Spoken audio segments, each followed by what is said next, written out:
अस्सलाम वालेकुम दोस्तों, मैं तुहाडा भीरा अमानुल्लाह अहमद और तुसां देखदे पे मेरा YouTube channel poetry of Amanullah Ahmad. जी नाजरीन, मैं अज तुहानू एक किस्सा सुन रही सा और वो किस्सा बहुत ही कमाल का किस्सा है। ठीक है।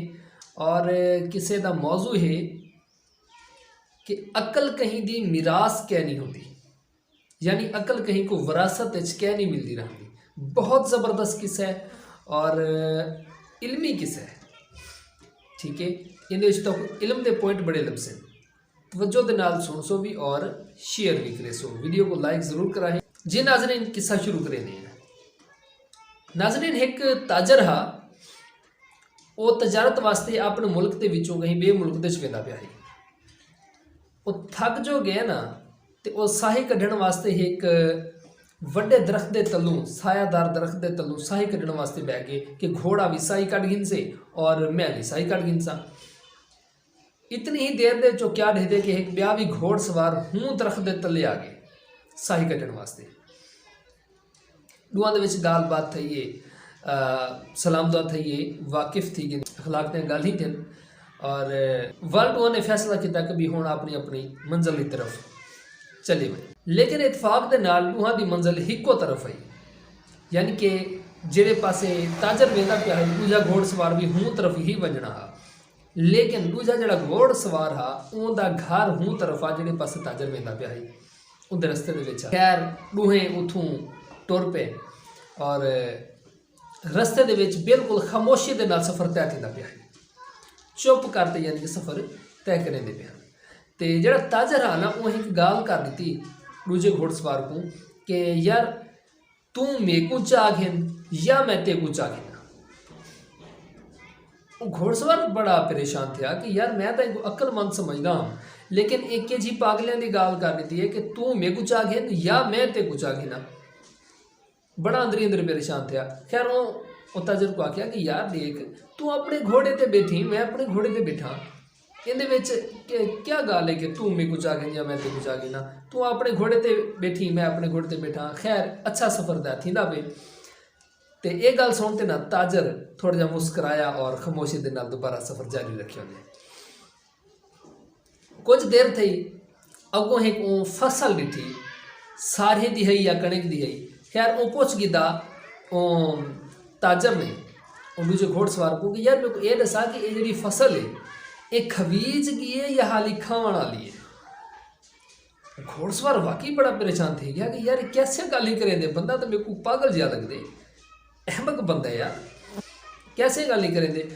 खैर वो आख्या ताजर को कि यार देख, अगर ये फसल खबीजगी होंदी तो यकीनन ये जमीन दे विच ना होंदी।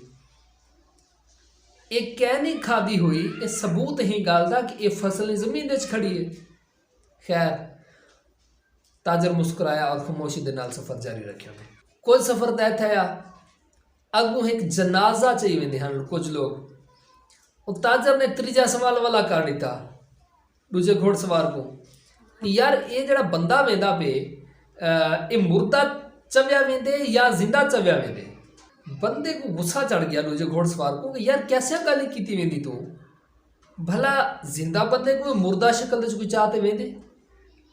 यकीनन वो मर गए, वो जेडे पिछू वधन उन्हें दी शक्ल दसे दी है कि भी अफसुरदा लोग वेंदे पे परेशानी उन्होंने चेहरे के उत्ते छलकती पी है।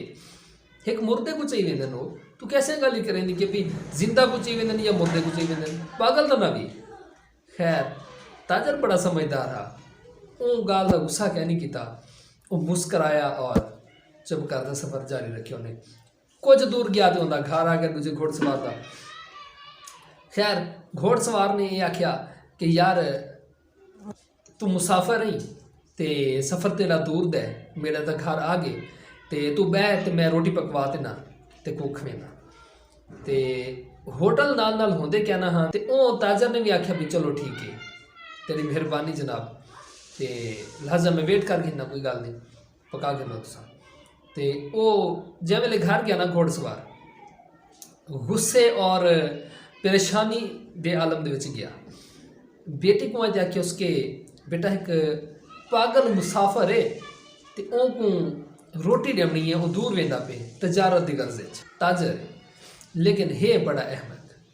खैर बेटी को तजसुस थिया कि भी क्या गाल थी गई ऐसी कि मेरा अब्बा सही परेशान भी लगते और गुस्से भी लगते। बेटी ने पुछ कीता कि अब्बा सही क्या गाल है।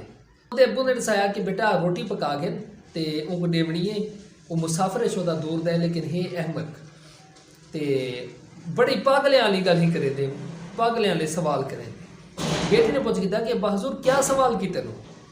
अब्बे ने दसाया बेटी को कि बेटा पहला तो वो सवाल है कि तू मेरे को चाहे या मैं ते को चाहे। बड़ा परेशान थे कि एक कमला बंदा है भी मैं अपने घोड़े ते सफर करने पिया, वो अपने घोड़े ते सफर करने पे, लेकिन कहते कि तू मेरे को चाहे या मैं ते को चाहे ना।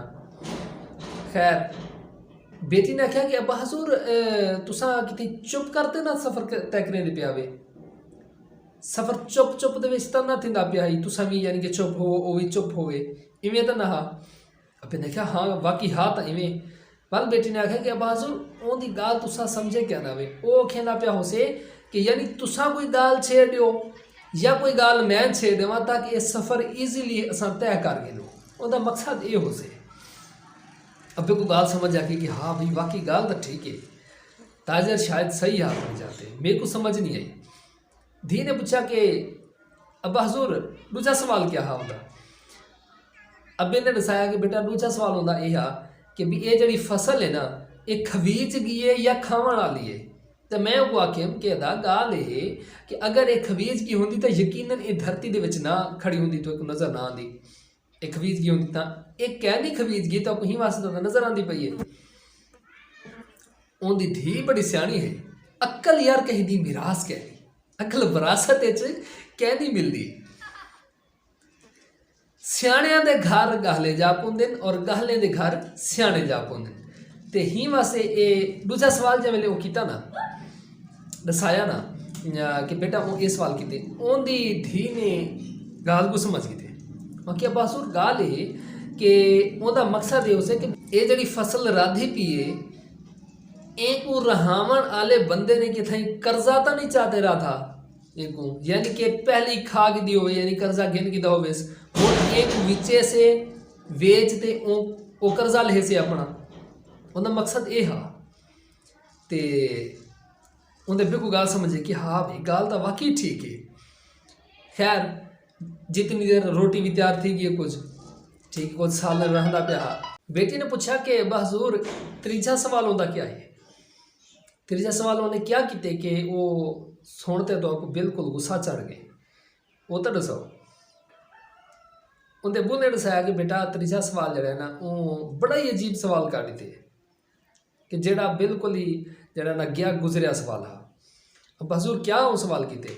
बेटा वो सवाल ये किते कि असा जिमें कि आमदे प्यासे ना अगों एक जनाजा चव्या वेंदा है, कुछ लोग जनाजा चीवदे हैं तो वो देखते सवाल किते कि जनाब ये जड़ा मुर्दा वेंदा पे ये जिंदा वेंदा पे या मरते वेंदा पे मरिया हुआ है। मैं उनको आखिम कि यार जिंदा बंदे को तो जनाजे की शक्ल कोई क्या नहीं चाहता, ये यकीनन मर गए ही वासे मुझे बदल। उनकी बेटी बड़ी यार समझदार है, वो आखें कि बहजूर गाल है कि उनका मकसद ये हो से कि ये जड़ा बंदा है इनकी नेक औलाद पिछी ते है, अगर है तो बंदा जिंदा है, अगर हिंदा नेक करदार अच्छी शख्सियत पिछी ते है तो वल तो बंदा जिंदा है, अगर उनका नेक करदार पिछे ते क्या नहीं वल ये मुर्दा बंदा वेंदा पे। अबे को ना गाल समझ आ गई क्या हाँ भाई गाल तो ठीक है बाकी बेटा तय गाल समझ गई थी लेकिन मेरे को समझ ऐसे नहीं आई। वो गया मैं तो रोटी दी तो और आखिर उसके अदा मेरी माजरत मैं तो को गलत समझी रह गया, मेरी बेटी ने तेरे सवालों का जवाब दे रही थी, वो बड़ी समझदार है। ताज़ा राना जरा वो आख्या कि जनाब गाल है कि मैं समझदार बंदे की जरूरत है ते अगर तू नाराज़ ना थी में ते नबी पाक सल्लल्लाहु अलैहि वसल्लम दे फरमान के मुताबिक मैं तेरे तो रिश्ते का तलबगार, अगर तू नाराज़ ना थी में अगर तेरी बेटी का रिश्ता कितनी तय नहीं थे आप तो मैं तलबगार हाँ, तू मेरे को मिल सकती। तो वो मन गया भी चलो ठीक है तू भी समझदार है मेरी बेटी भी समझदार है, अच्छा बंदा तू भी ही पिया, मेरी बेटी भी नेक है अच्छी है, चलो भाई ठीक है ऐसा रिश्ता तय करें जैसे तो उन्होंने रिश्ता तय किया। अच्छा ऐसी वीडियोज़ को ना शेयर ज़रूर किया करो जिन्हें कोई खैर की गाल होवे, कोई इल्म की गाल होवे, जिन्हें कोई फ़ायदा थी भी कहीं को सुनते। ठीक है, ये फनी क्लिप तो हर बंदा शेयर करे, यार कोई अच्छी चीज़ भी शेयर किया करो ना, अच्छी चीज़ ज़रूर शेयर किया करो। बड़ी मेहरबानी जनाब, तो मिलसूँ कहीं नवी वीडियो के साथ हूँ मिले तक रब रखा ते अल्लाह बेली।